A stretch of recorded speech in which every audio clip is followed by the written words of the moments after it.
Olá, muito bom dia. Nós hoje, bom dia para alguns, boa tarde para aqueles que já tenham almoçado. Nós hoje, então, vamos ter aqui um tema que, tendo em conta as reações que houve nas redes sociais, esta foi o webinar onde mais pessoas se inscreveram até agora e desde já quero vos agradecer por isso. Portanto, acredito que o tema para vocês seja extremamente interessante e pertinente. Nós hoje vamos receber Karina Campos, vamos falar sobre vendas, sobre saúde mental. Então, quem é Karina Campos? Karina Campos é uma mulher excepcional que veio de Minas Gerais para a cidade portuguesa com mais brasileiros por metro quadrado, não é? Braga. Braga, neste momento, é metade portugueses, metade brasileiros. De vez em quando aparece ali uma outra nacionalidade, mas é quase todo brasileiros. E ainda bem, fico feliz por isso. Então, Karina é psicóloga, pós-graduada em Psicologia do Trabalho e Clínica de Atividade, mestre em Educação na Universidade do Minho, tem mais de 15 anos de experiência em segurança de saúde mental, em treinamentos, em palestras em empresas de vários segmentos. Atua como head trainer, como coach de carreira, de liderança, consultor em qualidade de vida, em segurança de saúde mental e em promoção de bem-estar e trabalho. Meu Deus, o que esta mulher trabalha, que até me quase tirou o fogo para dizer tudo o que faz. Karina, bem-vinda. Bem, obrigada. Boa tarde a todos, bom dia, né? Cada um no sítio. Obrigada pelo convite a princípio e parabenizar pelo projeto Parar para Vender, né? Super importante, pertinente. Exatamente. Para o mundo. A ideia sempre foi essa, porquê? Porque nós, muitas vezes, e isso até um bocadinho, como é que eu vou dizer? Um bocadinho foi aquela a ideia de quando eu criei este projeto e que também tem a ver com saúde mental, que é o quê? Muitas vezes os comerciais andam aqui numa corrida doida para tentar atingir os objetivos, sem pararem muitas vezes para pensar o que é pertinente fazer ou não é importante fazer. Então eu decidi criar este webinar exatamente para isso, ou seja, reunir aqui um conjunto de temas que eu considero que à partida possam ser interessantes para as pessoas e criarmos um plano de ação. Okay? E eu creio que isso também ajuda, o parar para vender, ou parar para pensar, ajuda também na saúde mental. Digo eu.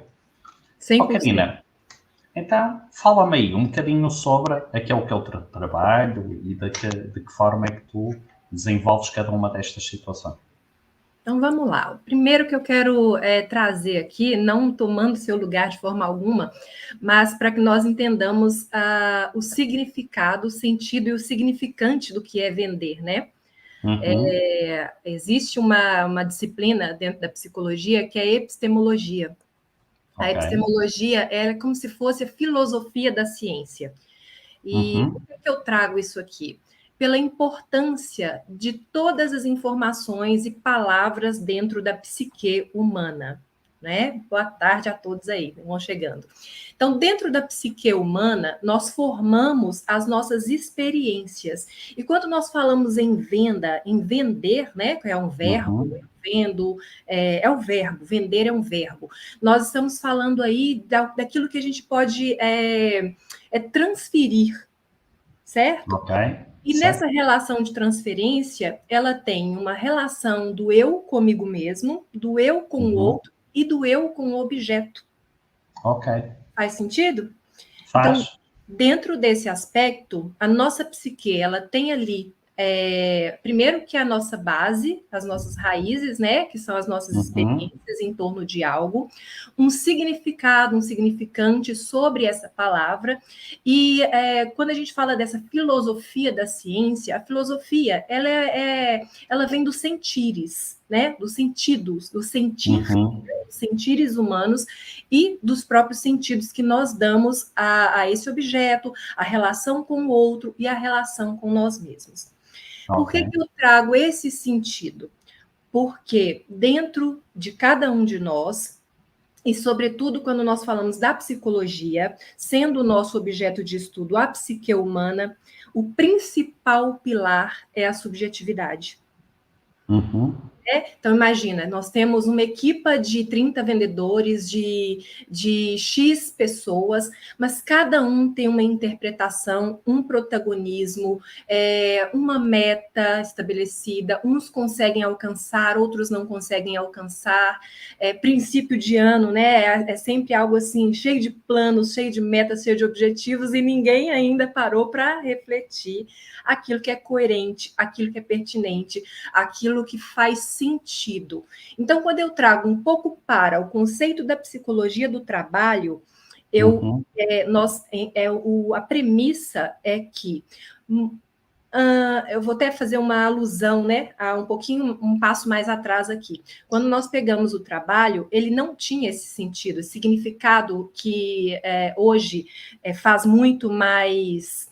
dá muito mais valor ao humano, né? Porque não tinha a função cognitiva do trabalho. E a psicologia contribuiu para isso, para que nós, seres humanos, valorizemos não só um estilo de trabalho do fazer, né? Dá um exemplo aqui, aleatoriamente, talvez o Fordismo, só o fazer, fazer, fazer. E a cognição, ela vem como um principal fator trazendo essa subjetividade, esse entendimento e quase uma necessária análise para cada colaborador, para cada trabalhador. Não só de uma relação, agora pegando essa tríade, né, dessa relação, o outro comigo, eu comigo mesmo e o objeto, mas da relação também da corporativa com relação aos seus colaboradores. E aí essa subjetividade ela faz muito sentido. E só para completar essa introdução, o que podemos analisar entre essa função psicológica é justamente isso. Aquilo que nos gera relacionado ao trabalho, a frustração ou a satisfação, são duas palavras primordiais. Agora, vamos voltar lá na epistemologia, nessa filosofia da ciência, quando eu pego a palavra frustração e quando eu pego a palavra satisfação. Então, a ação que me satisfaz, a ação que me frustra. Ok? E isso é a base para a psicopatologia no trabalho. Então, quando eu tenho sucesso, eu quero fazer, porque não existe nada mais bacana do que a gente estar cheio de dopamina, cheio de satisfação, cheio de uma psique realizada, do que quando nós produzimos, quando nós nos satisfazemos, quando nós atingimos um objetivo, quando nós batemos a meta.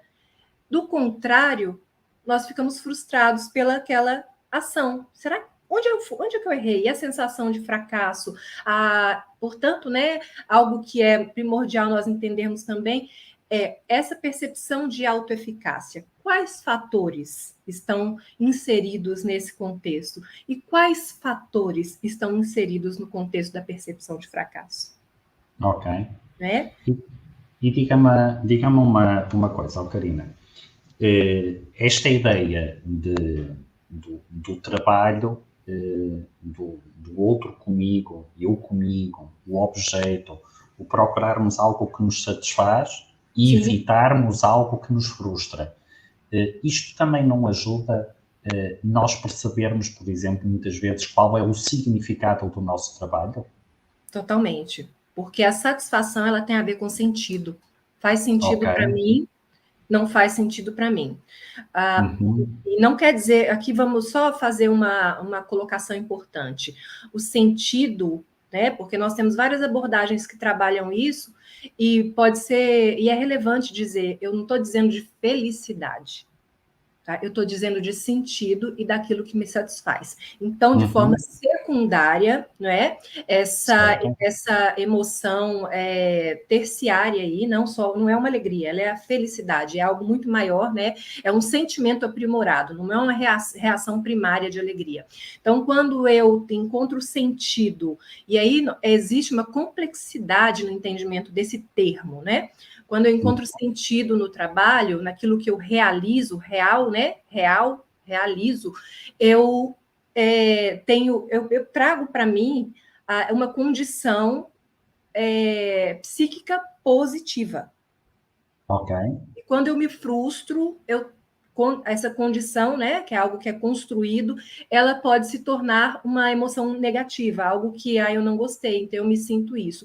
Então, quando nós pegamos, vamos supor, acho que é até interessante trazer isso aqui, né? Metas que às vezes não são atingidas por várias pessoas durante vários meses, ou ela, vamos supor que em 12 meses ela bate a meta 6 vezes, nós temos aí 50% do que ela pode considerar de sucesso, 50% que ela pode considerar de fracasso. Dependendo da subjetividade, ela não considera fracasso. Ok, eu estou 50% positivo. Mas ela pode olhar também, eu estou 50% negativo. Então, o olhar dessa pessoa, a subjetividade dessa pessoa, ela que traz o sentido à sua capacidade, à sua percepção de autoeficácia. Né? Então, essa é uma condição que precisa ser avaliada. Do contrário, agora respondendo a sua pergunta, eu pego essa relação, essa tríade, eu com o outro, eu com o objeto e eu comigo mesmo, e faço uma análise. Olha como nós podemos otimizar o nível de sucesso dessa pessoa. E corporativo, porque quando a ciência mostra, né, a literatura científica ela traz repetidos insucessos podem levar ao fracasso, a percepção de fracasso. Então, repetidos sucessos fazem com que essa pessoa queira atingir mais objetivos e ela tem uma sensação positiva, uma emoção positiva em torno disso. Né? Karina, e, por exemplo, tu, quando trabalhas e desenvolves o teu trabalho nas empresas, como é que tu consegues, de alguma forma, digo eu, padronizar cada uma destas subjetividades de cada trabalhador ou de cada comercial? Vamos lá. Primeiro que dentro do aspecto psicológico não se padroniza subjetividade.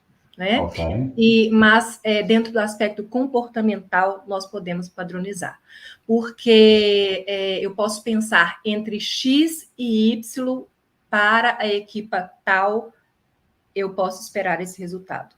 Okay. Agora, eu nunca posso, que é um grande erro das lideranças, dos gestores, né? Nunca posso comparar os colaboradores, né, aquelas pessoas de uma mesma equipa, um com o outro. Nós só comparamos os resultados dessa pessoa em relação a ela própria. Certo. Né? Ninguém supera ninguém. As pessoas, elas superam a si mesmas. E quando a gente fala de vida e a gente fala de psique humana, é primordial a gente entender que se a estar em contato com a dualidade é o que me traz sanidade.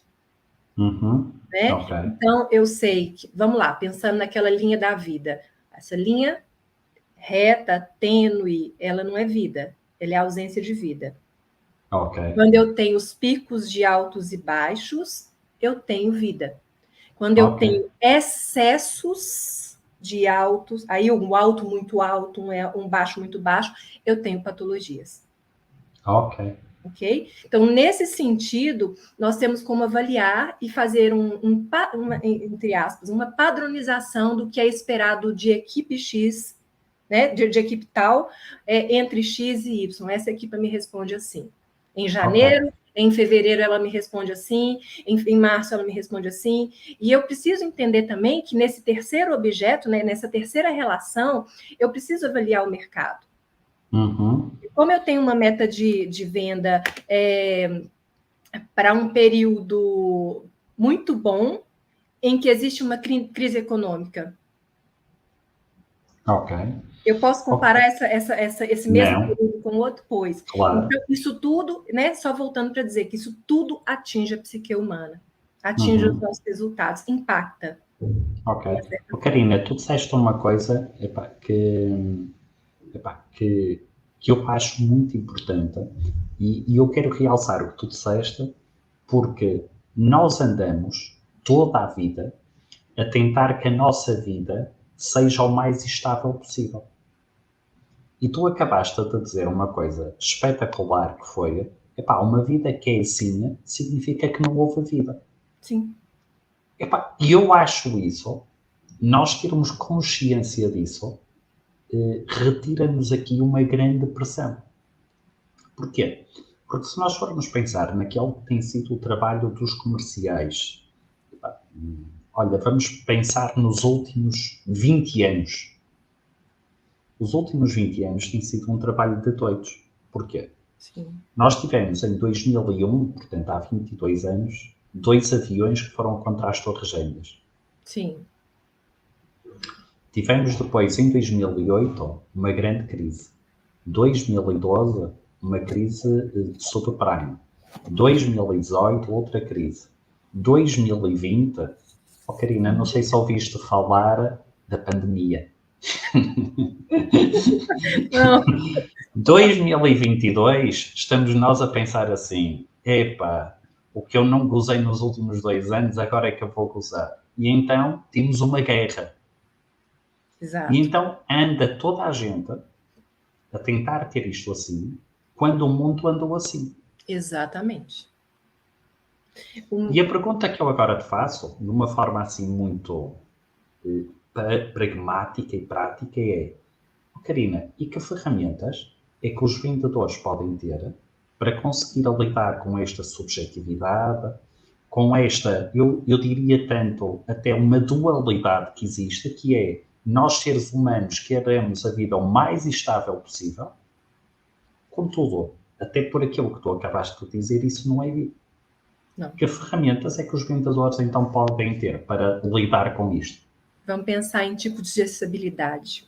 Uhum. Eu gosto muito de trazer sempre, né, para essa função de cada um que está aqui nos ouvindo. Então, o que é estabilidade para mim?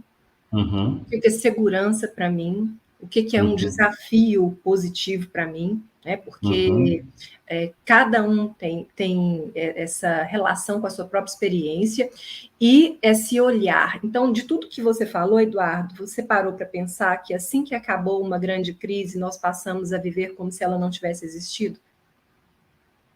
Sim. Muitos, né? Pelo menos a grande maioria das pessoas. Então, a crise de 2001, chegamos até 2012, já tínhamos esquecido, entre aspas, né, dessa crise. Das grandes guerras, nós temos elas historicamente, do Uhum. Holocausto, nós temos isso tudo historicamente nas nossas nos livros, na memória de quem está vivo. Então, cada um, a nossa vida, ela gere, né, em torno de experiências, mas de uma busca pela satisfação. Então, eu me linko às experiências, né? E principalmente essa geração nossa aqui, ela tem acesso a essas que você disse, não às outras experiências Claro. vividas, mas experiências teóricas. Portanto, Uhum. quando eu olho essa questão do olhar para trás, ela é muito importante. E o que as pessoas fazem? Elas olham para o futuro. Ok. Né? Então, a maior parte dos seres humanos, ela olha para o futuro como se ela já estivesse lá. Uhum. E não é. Nós estamos no presente. A falta de vivenciar o presente, né, o que muitos o que a gente pode trabalhar aqui como consciência presente, foco no agora, vai ser um grande diferencial do trabalhador do futuro que é agora. Ok. Então, manter o foco, fazer uma curadoria, é uma outra. O que eu chamo de curadoria? As pessoas, às vezes, elas até pensam assim, mas por que fazer isso? Né? Curadoria é escolha. Então, eu tenho que pensar que dentro da minha vida tem que caber só aquilo que eu escolho e aquilo que faz Uhum. sentido para mim. Porque Ok. se não, também uma relação com o trabalho, né? Porque se não faz sentido para mim, por que vai estar na minha vida? Ok. Para me gerar frustração? Para eu ter que lidar com essa condição ameaçadora, estressora, todos Uhum. os dias, né? Então, quando eu avalio essas situações, eu faço a escolha imagina que a vida é uma biblioteca. Você não entra na biblioteca para ler todos os livros. Você entra Certo. na biblioteca para fazer a escolha de 3, 4 livros, levar para casa, devolver, e assim montar esse mosaico, né? Que é a nossa própria vida, a partir das Uhum. nossas escolhas. E eu digo isso até trazendo um pouco aqui, né? Parece uma conta matemática, mas a nossa vida, ela é aquilo que a gente escolhe, sobretudo quando nós estamos maduros, somos adultos, somos trabalhadores, né? E a gente alcança determinado patamar de autonomia para se autorresponsabilizar e colher as consequências. Ok. Parece uma conta matemática, né? Mas nós aqui adoramos números nas vendas. Pois, pois. Nós todos os dias trabalhamos para números. Então, exatamente isso. O número, ele chega como um resultado final. Imagina que eu estou falando Uhum. da ansiedade, fazendo esse link ao que eu disse anteriormente, né? Então, eu tenho aqui, para qualquer alcance de objetivo, eu preciso do meu envolvimento. Ok. O meu envolvimento traz o desenvolvimento. Uhum. A partir do meu momento do desenvolvimento, eu consigo fazer sozinho, eu consigo atuar sozinho e introduzir a minha subjetividade, o meu jeito. Isso é autonomia. Ok. A partir dessa autonomia, eu tenho a responsabilidade aí, né? A habilidade de responder por. Vamos voltar a destrinchar as palavras para entendermos tudo. Todas as palavras têm significado. Se nós soubermos entender as palavras, nós entendemos o mundo e as Uhum. pessoas. Então, quando eu tenho essa habilidade de responder por, eu posso arcar com consequências, Ok. positivas ou negativas.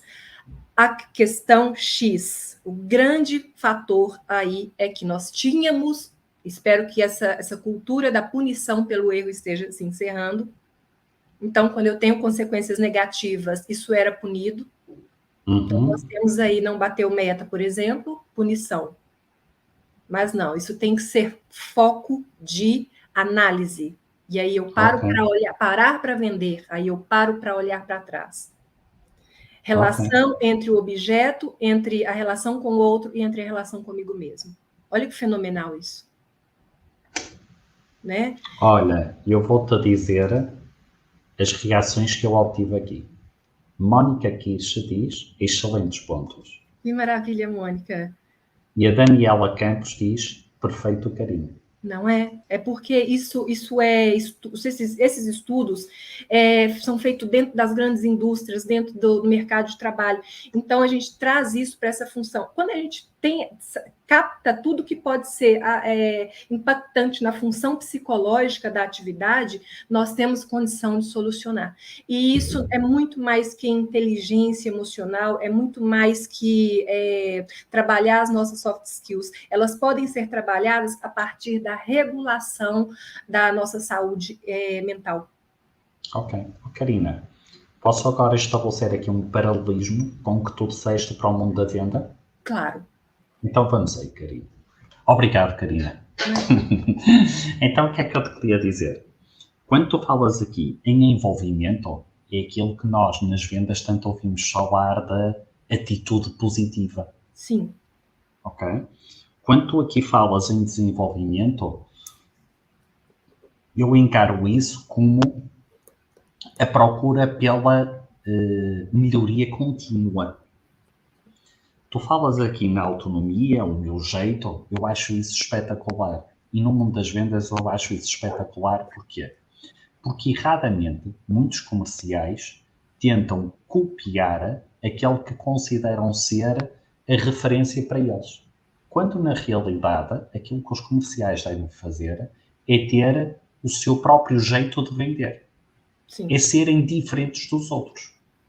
Reparem, aquilo que as empresas gastam milhões por ano é em descobrir o seu fator de diferenciação.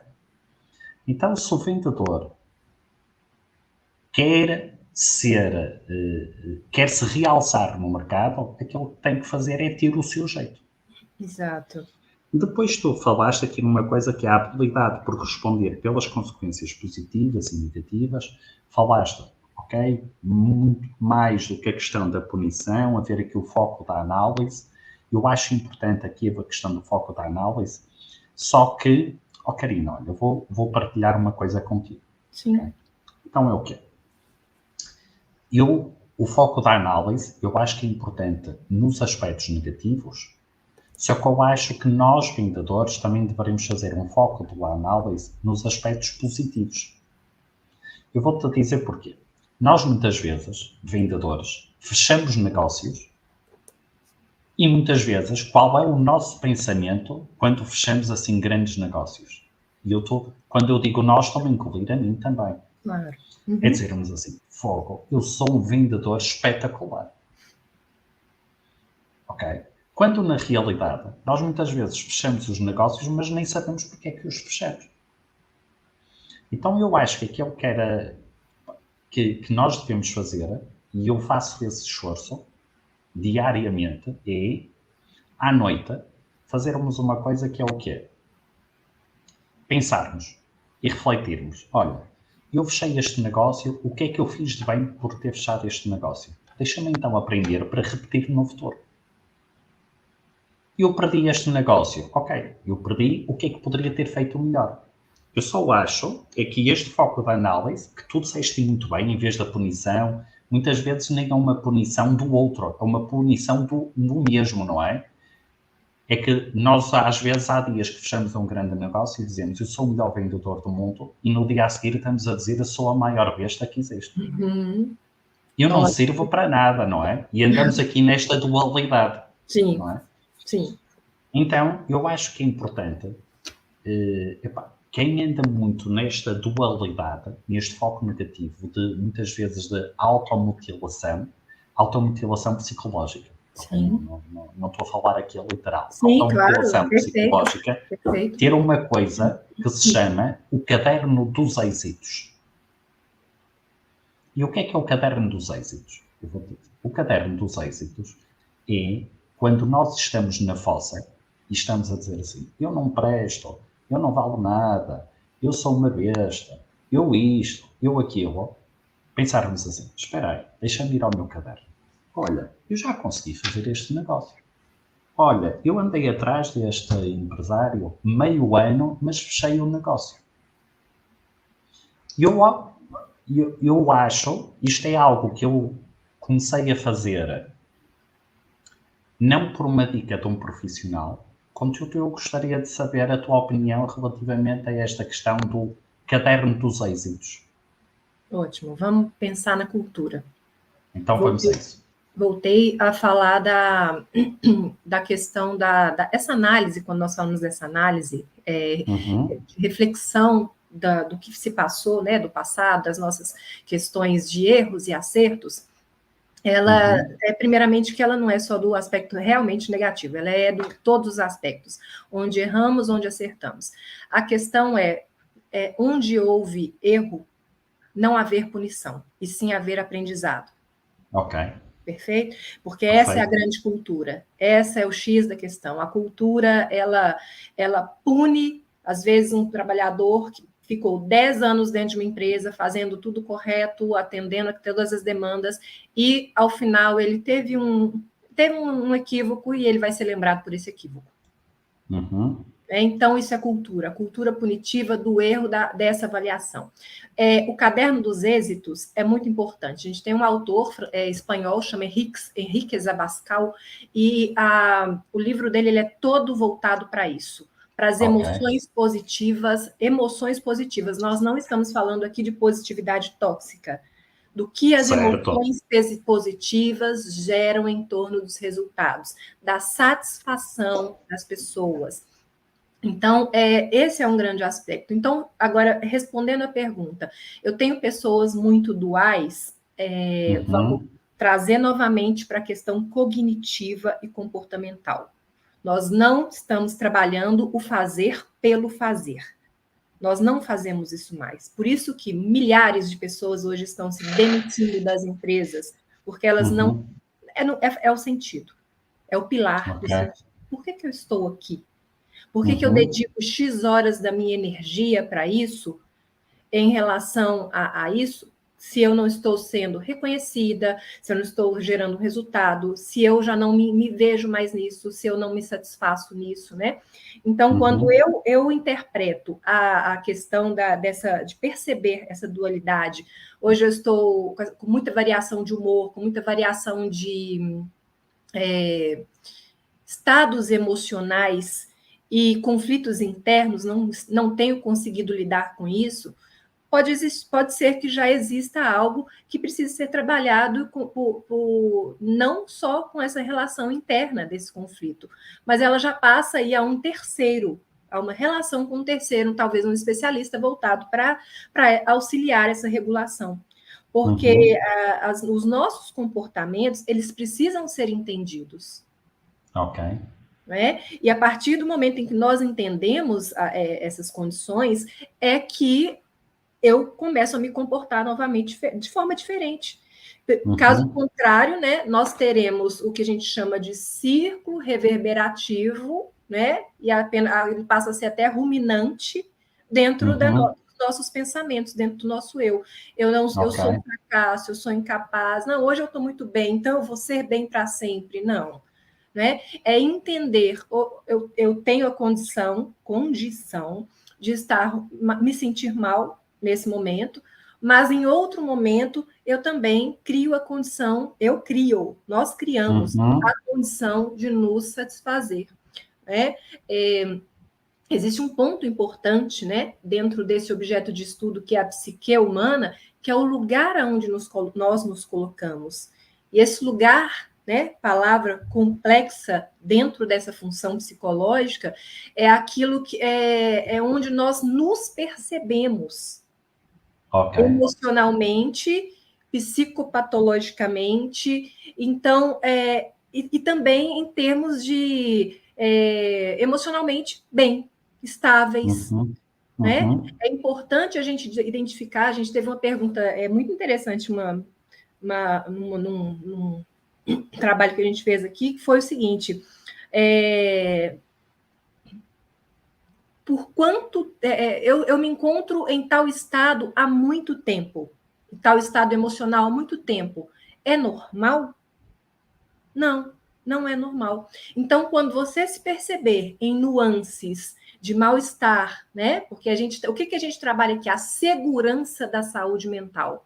Nós vamos interpretar fatores que causam instabilidade emocional e mental, a fim de que possamos otimizar esses fatores, criar soluções, e aí não, é só subjetividade, criar soluções para que cada indivíduo, né, permaneça o maior tempo estável possível. Mas eu não quer dizer que estabilidade é totalmente diferente de perfeição. Claro. É compreender a minha capacidade de ser resiliente. A palavra resiliência é fenomenal, uma palavra que veio da física, né? Que testa os seus materiais até o nível máximo para depois entender que eles podem voltar ao estado normal. E isso é trazido para a nossa condição humana, e nós temos essa capacidade. Então, interpretar que essa capacidade, por mais que às vezes eu não consiga lidar com ela, existem especialistas que podem me auxiliar a lidar com isso. Ok. E diz-me uma coisa. Eu, durante muitos anos, eu trabalhei na área dos seguros. E então eu trabalhei numa empresa que tinha uma preocupação, como é que eu vou dizer? Não era uma preocupação assim aberta, mas que eu depois, quando saí de lá, ao ver à distância, consegui mais tarde ver que eles tinham uma preocupação com a vida familiar, com a estabilidade da vida familiar do vendedor. Então, o que é que acontecia? Acontecia que, por exemplo, nós vendedores, cumprindo aqui uma série de objetivos, tínhamos direito a uma viagem. Mas nessa viagem, o vendedor não podia ir sozinho. tinha que levar a mulher ou o marido, se fosse uma vendedora. Sim. E então aconteceu uma altura que a minha mulher não pôde ir, que os meus filhos eram bebés. E então houve uma grande preocupação da empresa em perceber porque é que a minha mulher não ia. Aqui a pergunta que eu te faço é até que ponto se existe uma relação direta, comprovada, entre aquilo que são as vendas, os resultados profissionais, os resultados comerciais e aquela que é a estabilidade emocional e a estabilidade, como é que eu te vou dizer, familiar, se há uma relação direta. Porquê? E eu faço esta pergunta pelo seguinte. Eu já estive em empresas, agora como treinador, em que procuravam comerciais que não tivessem a vida financeiramente tão estabilizada, porque, de acordo com eles, iam lutar muito mais do que aqueles que têm uma vida estabilizada. Então, existe aqui como que uma dualidade de critérios em que há empresas que dizem assim, quanto mais estável for, melhor para os meus resultados, contudo há outras que dizem, não, eu quero um trabalhador que não esteja acomodado financeiramente, porque assim ele vai dar muito mais pelo seu trabalho. A pergunta que eu te faço é, Karina, a ciência onde é que se põe aqui no meio desta dualidade? Pois, pergunta fenomenal essa sua. Primeiro que a gente, depois que veio essa função cognitiva do trabalho, nós entendemos, né, que cada um é de um jeito, né? Okay. E aí a gente não pode deixar de interpretar a cultura organizacional. A cultura organizacional ela é responsável pelo perfil cognitivo de colaboradores. Por isso que existe hoje, principalmente para cargos mais elaborados, mesmo para os operacionais, existe traçar o perfil para ver a possibilidade de maior, né, tempo dentro dessa organização. As empresas que não, as empresas, por exemplo, que não, porque isso é já da gestão, né? Já vem exatamente, da gestão. Então, quando eu percebo que a minha crença de cultura organizacional preza por esse candidato, esse perfil comportamental, ela está avaliando um perfil comportamental. E ela se esqueceu de avaliar, ela se esquece de avaliar que existe por trás disso uma cognição. Ok. E quando esse colaborador ele passar para uma estabilidade, ele vai deixar de servir? Pois. E quando eu contrato um colaborador já estável, será que ele não opta por, quando ele chega e fala, eu gosto de desafios, por crescer e se desenvolver? Então, só trazendo agora, fazendo uma junção à sua pergunta anterior também, quando você me trouxe, eu entendo envolvimento como proatividade, atividade, e algo que tem sido muito requerido pelo mercado, que é o engajamento, o engagement. E aí, esse engajamento é justamente essa atenção plena com foco no trabalho, o que garante mais resultados. Quanto mais foco e atenção concentrada eu tenho relacionada a uma atividade, mais resultado eu tenho. Então, a gente já vê aí uma desmistificação em relação ao período X que a pessoa fica dentro de uma empresa. Se eu consigo ter engajamento dentro de 4 horas, eu realizo aquilo que eu fazia em 8. A cognição desse colaborador pode pensar, e agora? Né? E a subjetividade dele vai reagir como faço mais ou não faz sentido para mim? Né? Então, nós precisamos interpretar nesse sentido. Enquanto essa questão das empresas, das lideranças, dos donos de empresas, os gestores, não aliarem essa capacidade cognitiva a traçar os seus objetivos, a pensar em desenvolver pessoas, se contratar somente fazer pelo fazer, é isso que está atingindo a maior parte dos trabalhadores hoje. Ok. Quem contrata não são mais as empresas, quem contrata a empresa é o colaborador. Exatamente.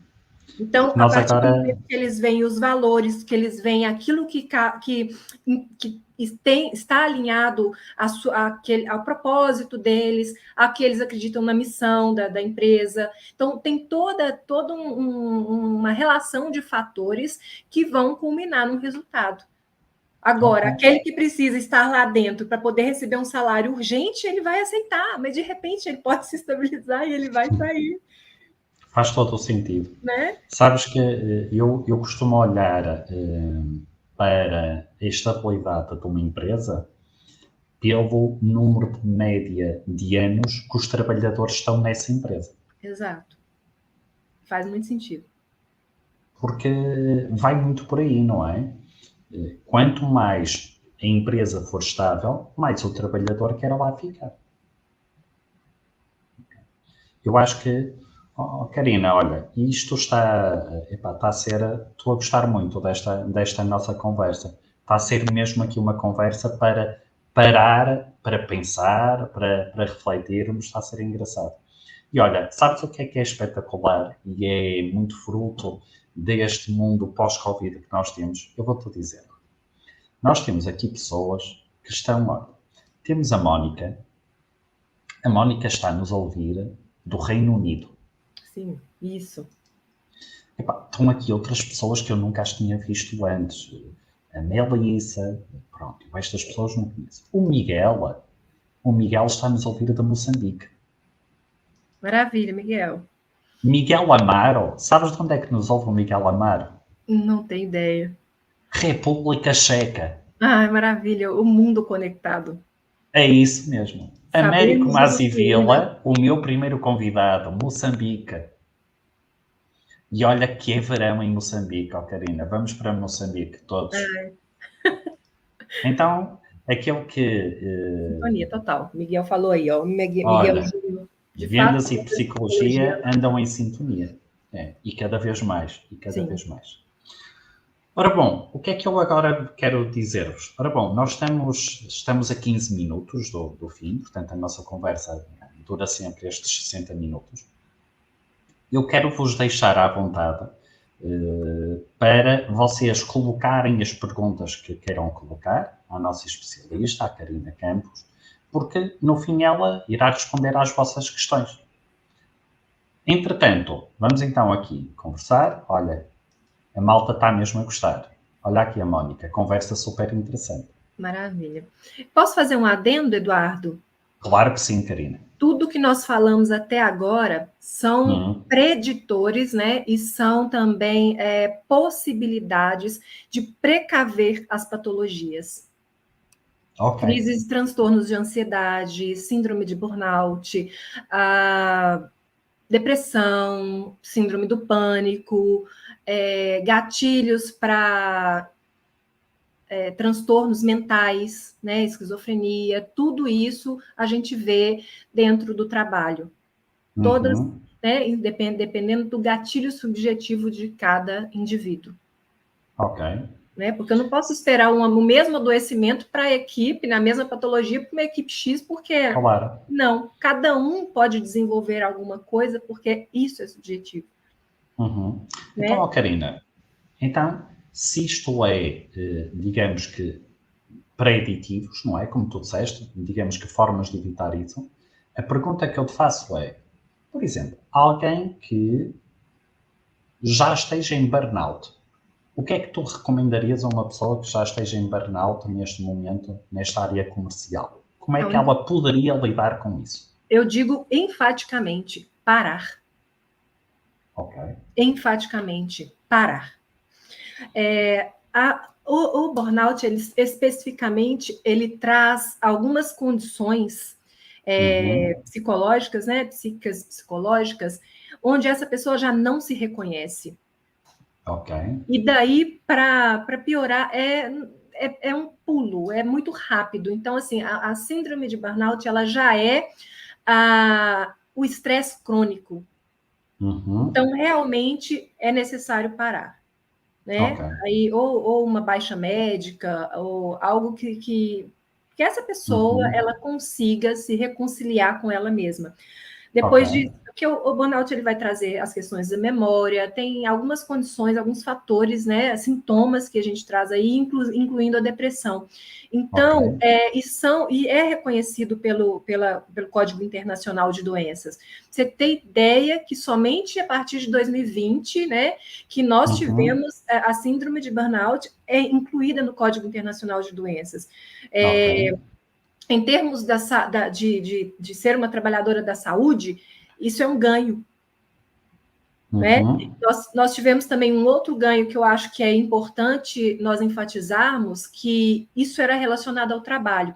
E trabalho é tudo. Toda atividade é trabalho, seja remunerada ou não seja remunerada.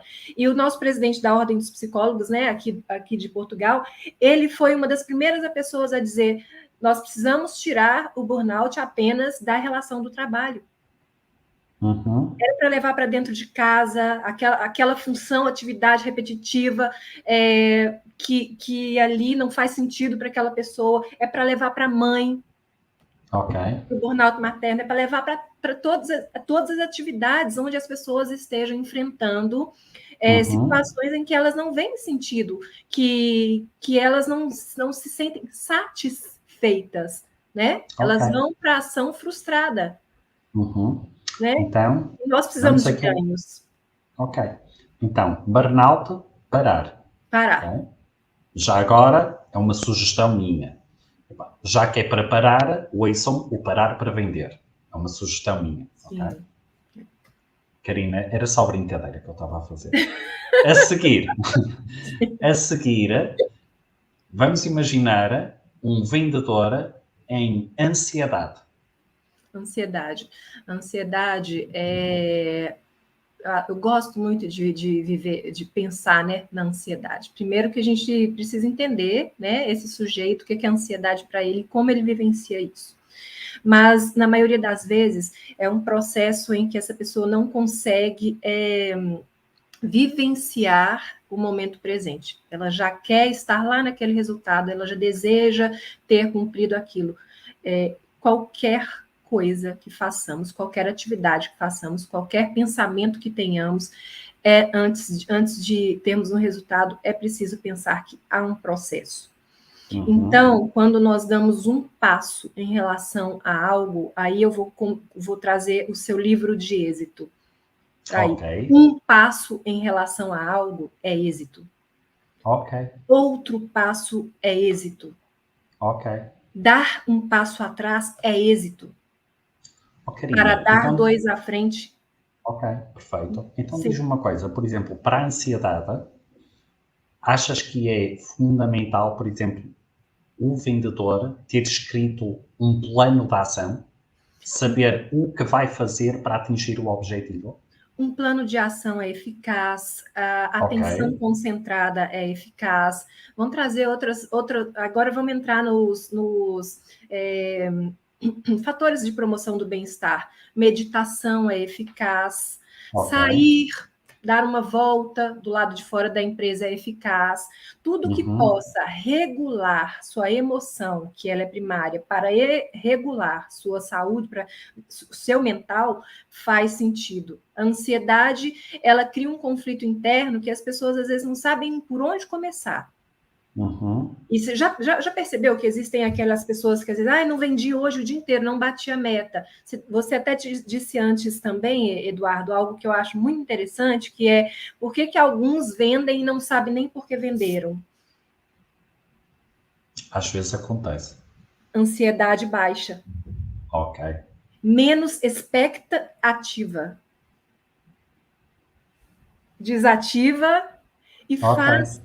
Né? Não estou falando de neutralidade, não existe nenhum sujeito neutro, mas primeiro, a expectativa é a mãe da frustração. Então, eu posso criar uma expectativa em torno de um ideal se ele se transformar num real. Percebe? Então, o meu passo a passo, A minha atividade diária, a minha consistência é o que vai me levar a algo produtivo, alguma produtividade, um resultado que me gera uma emoção positiva. Vamos pegar um exemplo aqui do nosso corpo. Imagina que eu quero ter uma condição do meu corpo muscular mais ativa. Não são 10 horas de musculação no ginásio que vão me levar a isso. Uhum. São 25 minutos diários ao longo da vida que vai me levar a esse resultado. Claro, é a consistência. É a consistência. Né? E consistência abranda a nossa ansiedade. Consistência abranda os nossos conflitos internos. O que eu posso fazer hoje? Ok. Né? O que é que eu posso fazer hoje? 10 chamadas, 15 e-mails. Exatamente. E eu sei que se eu fizer isto, consistentemente,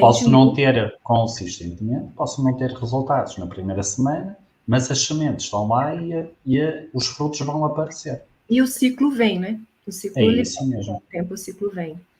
Olha, Karina, isto está a bombar. Miguel Xarinda diz muito forte o que a Karina está a dizer. Maravilha. E depois vem a dizer, há um grande poder por detrás da consistência. Dá até nome de livro isso, o poder de trás da constância. Ok, olha, aí está. Olha a ideia. Olha, Miguel Xarinda Júnior e Karina Campos lançam livro. Ótimo. O poder de trás da constância. Maravilha. Pronto, depois vocês me chamem para a apresentação. Ótimo. Ora bom, temos aqui uma pergunta da Mónica. Vamos lá. Então vamos à pergunta da Mónica. Pergunta à Mónica, o que fazer para ser uma pessoa menos ansiosa? Focar menos no comportamento. É uma resposta rápida? É. Por que é rápida a resposta? Porque o que a pessoa ansiosa ela pensa? Ela não pensa, ela vai direto ao comportamento.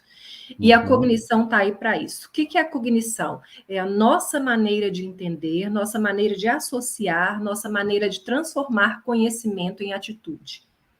Atitude, né, é passar ao comportamento. Mas a ansiedade, ela corta ela bloqueia tudo isso que eu falei anteriormente do comportamento. Ao pensar, a pegar as associações, a reconhecer nosso grande potencial cognitivo, incluindo de ser treinável, incluindo isso de ser treinável. Nós analisamos o nosso comportamento para então, né, esse passinho atrás também, pode ser um passinho atrás, para que nós reconheçamos todas as nossas formas de pensar e cada vez mais, através do autoconhecimento, buscarmos soluções de melhorias. Essas melhorias que são melhorias que proporcionam desenvolvimento, que proporcionam qualidade de vida, que proporcionam bem-estar, tudo nesse sentido. Então, a questão muitas vezes nós... vamos imaginar assim, só para entender o que é um comportamento. Alguém chora, né? Para de chorar, não chora, não avalie um comportamento. Avalie o que está por trás daquele comportamento. Qual a emoção que causa aquilo? E ela está em uma análise, né, em uma busca de autoconhecimento. É constante? É consistente? É. Ok, muito bem. Ora bom, temos aqui o Paulo Duarte, que diz, muito obrigado, Karina e Mário. Eu suponho que ele queria dizer Eduardo, suponho. Obrigada a você, Paulo. É isso mesmo. Ora bom, temos então aqui o Miguel, que já está aqui a dizer, vamos começar a escrever. Portanto, já está na onda. Karina, agora a minha pergunta é ao contrário, que às vezes acontece. Que é o quê? A Mónica disse, o que fazer para uma pessoa ser menos ansiosa? E a pergunta que eu te faço é, e o que fazer quando apanhamos um vendedor demasiado relaxado? Essa é bem complexa. Essa não é? É porque ela parte da percepção nossa em relação ao outro, e não a dele com relação a ele mesmo. Ok. Então, seria um julgamento? Seria realmente uma percepção? Ok. né? Avaliar o resultado dessa pessoa é imprescindível. Ele traz os resultados? Ele não traz os resultados? A partir de que ponto nós podemos considerá-lo? Porque, às vezes, essa característica, né, pode trazer os resultados que, para ele, são satisfatórios. Claro. E ele vive bem com aquilo. É isso mesmo. Né? Muito bem, Karina. Olha, quem agradeceu foi também a Mónica. Obrigada a vocês. E então, Karina, olha, isto está a passar no instante, já estamos no fim. Eu falo passou pouco. a voar. Então, Karina, eu vou aqui pôr um bocadinho daquelas que são então as tuas soluções para as empresas, daquele que é o teu trabalho. E então, eu tenho aqui, portanto, fazes consultoria, não é? Em segurança de saúde alimentar, coaching para equipas e lideranças. Ok. Karina, queres-nos falar aqui um bocadinho daquele que é o teu trabalho? Sim, vamos lá. As soluções são para empresas e para pessoas, tá? Tem pessoa física também. Então, eu faço a consultoria em segurança da saúde mental, levantamento de análise, definição de soluções e um processo de conexão que é bem focado nas necessidades individuais, se houver elas dentro das empresas. A qualidade de vida no trabalho e a promoção do bem-estar. Existem empresas que não têm essa cultura, e isso é cultura. A otimização do estresse, né? Nossa, ando com muitas baixas, muita gente estressada, precisam de condições, então a gente vai trabalhar e fomentar esses fatores para então trazer soluções. O coaching para as equipas e lideranças, o objetivo é trazer o engajamento através da atenção concentrada, com foco aí, a nossa base de trabalho é a regulação emocional e a saúde mental. E o mentoring para lideranças e gestores. Por exemplo, eu auxilio, eu trago a mentoria para eles executarem tudo isso dentro da organização. Tá? No mais, eu faço coaching de carreira e de liderança para as pessoas alcançarem seus objetivos também. A minha base de trabalho é sempre isso, tá? É sempre a saúde mental, a inteligência emocional, a regulação, né, emocional, e não existe resultado sem as pessoas estarem bem consigo mesmas. O autoconhecimento, onde que elas podem chegar, o planejamento, a gestão de tempo, isso tudo entra. Quando nós conseguimos trabalhar essa gestão mental e a gestão emocional, nós conseguimos competências técnicas e soft skills. Muito bem. E, por fim, na última página tem meus contatos, né? Ainda podem me contratar para palestra, treinamento, workshop, formação e o coaching pessoal, como eu disse anteriormente. Meus contatos são esses, né? E para esse último trimestre, eu ainda tenho as últimas vagas. Se me contactar, estão aí os meus contatos. Muito bem. Aqui também está o perfil do LinkedIn da Karina, ok? A Karina, a Karina tem uma agenda brutal, portanto foi uma sorte nós termos aqui a Karina para conversar connosco sobre vendas e saúde mental, e eu só posso agradecer, Karina, pela tua amabilidade, pela tua disponibilidade em estares aqui presente. Eu que agradeço, Eduardo, agradeço a todas as pessoas que estão aqui presentes, né, a sua confiança, essa oportunidade, parabenizar mais uma vez pelo projeto Parar para Vender, né, é isso mesmo, muito obrigada por tudo, por estar aqui, por essa oportunidade. Olha, e repara, isto não para de chegar o elogio, foi uma conversa muito útil e interessante. E depois temos aqui o Luís Pinto, não tive a oportunidade de assistir a tudo, valeu cada minuto que consegui ver. Obrigado. Eu que agradeço, cada um. Olha, então, Karina, o que é que eu tenho? Eu não gosto de misturar praias, então o que é que eu te quero dizer? Eu, para além de treino de vendas, para além da formação, tal como tu sabes, eu sou analista de DISC. Olha, eu vou ter que partilhar isto, Karina, desculpa.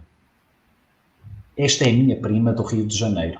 Olá, Elizabeth! É verdade, a minha prima do Rio de Janeiro, estava vendo. Imagina uma carioca ali a ver. Então vamos tirar. Então é o seguinte, Karina, o que é que eu te queria dizer? Eu sou, para além do treino de vendas, de formação em vendas, liderança e negociação, eu também sou analista de DISC, como tu sabes. E muitas vezes o que é que me acontece? Eu faço a análise de DISC, eu tenho uma conversa com a pessoa, e às vezes as pessoas dizem-me assim, olha, Eduardo, eu gostei de falar contigo, eu gostaria agora de ter um acompanhamento psicológico. E eu digo assim, alto, eu não sou técnico de saúde. Se quiser que eu lhe ajude a vender mais, eu ajudo. Se não tem a ver com vendas, epá, vai ter que falar com um técnico de saúde, ok? Mas então aquilo que as pessoas começaram a entender e que eu disse que permite fazer muito é o que é melhorar o autoconhecimento, e a partir do momento em que os vendedores melhoram o seu autoconhecimento, atenção, autoconhecimento não é psicologia, está bem? Mas a partir do momento que melhoram o seu autoconhecimento, o que é que acontece? Percebem melhor as suas emoções e conseguem entender melhor as emoções dos outros, neste caso dos clientes. Então é mais fácil criar-se aqui uma sintonia, um rapport, uma interação com o outro. Então, eu em setembro tive a primeira edição, eu agora estou com a segunda edição. A primeira turma iniciou no dia 2 de janeiro, esgotou, portanto, e eu vou ter, já tenho agora uma segunda turma dentro desta segunda edição, que inicia dia 23 de janeiro. Okay? Então, o que é que acontece? Acontece que quem se inscrever tem direito ao seu relatório, tem direito a uma sessão de análise individualizada comigo, o curso tem 14 horas, o valor do investimento não são 300 euros, são 159 euros, desde que se inscrevam até ao dia 10 de janeiro. Então, tenho aqui, depois eu posso mandar para quem quiser, o testemunho do Luís Fernandes, que é um vendedor imobiliário aqui de Portugal, e a Ariane Castro, olha, que é uma conterrânea tua de Brasília. E, então, isto é válido até ao dia 10 de janeiro. O número máximo de alunos por turma é de 10. Neste momento está meia turma. Digamos que há aqui 5 vagas. Quem se quiser inscrever, pronto, está aqui o número do WhatsApp, pode-se se inscrever. Perdão, volto a sublinhar, este valor é válido até ao dia 10 de janeiro. Okay? Sendo assim, o que é que eu vos posso dizer? Bom, Karina, nós temos aqui pontos em comuns, dentro daquilo que possa ser um trabalho dentro das organizações. Nós já estamos aqui a passar 1 hora, mas há uma coisa que eu tenho a certeza. Eu acho que nós ainda havemos de fazer coisas juntos, havemos de ter projetos juntos, e tu has de trabalhar a tua parte da tua ciência enquanto técnica de saúde, eu hei de ajudar os comerciais através de ferramentas comerciais, e algo me diz que, como dizia no outro dia, olha, uma pessoa que conhecemos em comum, que é a Carla no outro dia disse assim, nós ainda vamos sambar juntos. Eu não conhecia essa expressão, portanto, Karina, olha, eu não sei se vai ser sambar, se vai ser dançar o rancho folclórico, mas qualquer coisa eu acho que havemos de fazer no futuro, algum projeto profissional há da parceria em que trabalhamos os dois. E vai ser uma honra. A honra será sempre a minha. Sendo assim, Karina, muito obrigado mais uma vez. E, obrigado a vocês todos que estiveram aí desse lado. Foi brutal, a vossa participação foi muito boa. E dentro de mais ou menos 15 dias estaremos cá novamente com outra live. Desta vez vai ser assim mais direcionada assim para a gestão, a administração, mas será uma surpresa que vocês vão gostar. Então vá, muito obrigado a todos. Tchau, tchau, Karina. Obrigada, tchau, boa tarde.